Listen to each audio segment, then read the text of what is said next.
ગુજરાત શિક્ષણ બોર્ડની ચૂંટણી આગામી 25મી રાજ્યભરમાં યોજાનાર છે, ત્યારે રાજ્યની માધ્યમિક અને ઉચ્ચતર માધ્યમિક શાળાઓમાંથી નોંધાયેલા વિવિધ સંવર્ગના મતદારો મતદાન કરી શકે તે માટે 25મી સપ્ટેમ્બરે શાળાઓમાં જાહેર રજા રહેશે. ગુજરાત શિક્ષણ બોર્ડની ચૂંટણી અંતે લગભગ 2 વર્ષ મળી યોજાઈ રહી છે અને જેમાં સરકારના નવા એક્ટ સુધારા બાદ માત્ર 9 બેઠકો માટેની ચૂંટણી યોજાઈ રહી છે. જો કે ભારે રસાકસી આ વખતે ચૂંટણીમાં જોવા મળશે. 25મી સપ્ટેમ્બરે રાજ્યના વિવિધ મતદાન કેન્દ્રોમાં ચૂંટણી થનાર છે, જે દિવસે વિવિધ સંવર્ગના મતદારો મતદાન નક્કી કરી શકે છે.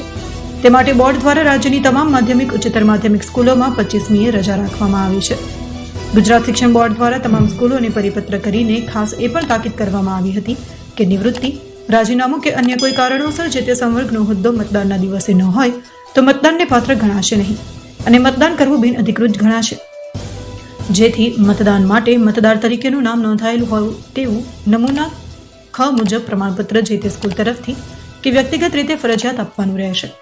જો કે હરીફ ઉમેદવારોની રજૂઆતને ધ્યાને લેતા ચૂંટણીની તારીખ નજીક હોવાથી બોર્ડ દ્વારા નમૂના ખ મુજબનું પ્રમાણપત્ર ફરજિયાત આપવાથી મુક્તિ અપાય છે અને નવા પરિપત્ર મુજબ હવે પ્રમાણપત્ર આપવાની જરૂરિયાત નથી. જો કે રાજ્ય સરકાર કે કેન્દ્ર સરકાર દ્વારા અપાયેલ ફોટા સહિતનું કોઈ પણ ઓળખપત્ર મતદાન મથકે રજૂ કરીને જ મતદાન કરી શકાશે.